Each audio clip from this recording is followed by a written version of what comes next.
Stevenson defeating Widener 19-3. Coach, your thoughts on the game?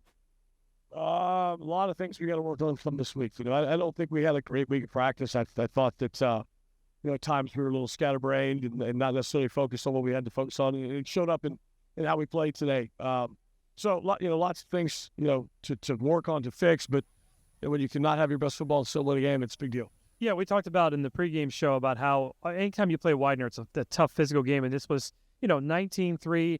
I don't think either team went over 210 yards of total offense, going into the fourth quarter. It just seemed like this was a very physical contest. Yeah, at times it felt like we had more negative yards than we did positive yards. But again, right, like we'll get it cleaned up, and I think I said in the pregame show they do some weird things defensively that caused us some problems, and when you got some youngsters up front, they're going to be able to expose them. But again, proud of the effort. Guys did a great job. 2-0 for the first time in a couple of years. How's it feel to be 2-0? Let's worry about next week. Okay, with Alvernia. So looking forward to Alvernia. The Golden Wolves, they're an up-and-coming program. They've gotten better. What can we expect out of Alvernia? They'll be a well-coached physical football team. Coach Az and I go back to the Wesley days when we were both young assistant coaches over there. So, I expect them to be, ready to roll Saturday. All right, Coach. We'll talk to you next week. Thank you. All right, up to you guys.